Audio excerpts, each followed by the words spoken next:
tunay na maligaya ang Pasko, MJ. Kasi sinabi ngayon ng adjudicator ng IPO, ng Bureau of Legal Affairs, na ang tunay na may-ari ng markang Eat Bulaga, no, ay ang Tito Vic and Joey.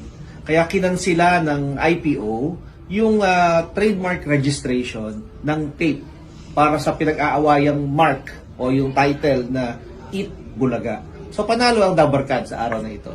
Ibig sabihin nito, hindi na pwede gamitin ba ng tape ang Eat Bulaga sa kahit anong merchandise, show, yun po ba yun? Kung susundin mo yung buod ng nilalaman ng desisyon, sinasabi na ang originator o ang gumawa nito ay ang TVJ.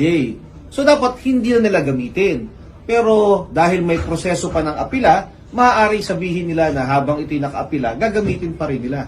Bagamat meron ng finding of fact o pag sinasabi ng IPO na ang totoong May 31 ng taong 2023 na magsalita na nga ang TVJ na titiwalag na sila sa Tape Incorporated.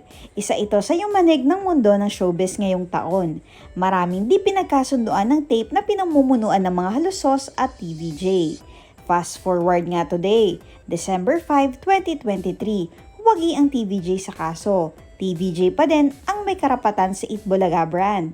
Vindicated ang TVJ. Sa haba ng kanilang pinagdaanan, hirap nitong mga nakaraang buwan, masayang magpapasko ang mga legit Dabarkads. Bukas ng umaga ay magpapapreskon nga ang TVJ, samantala, ang Tape Inc. ay wala pang nilalabas na statement hinggil sa issue na ito.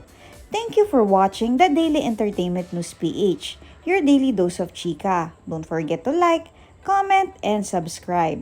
Thank you for watching.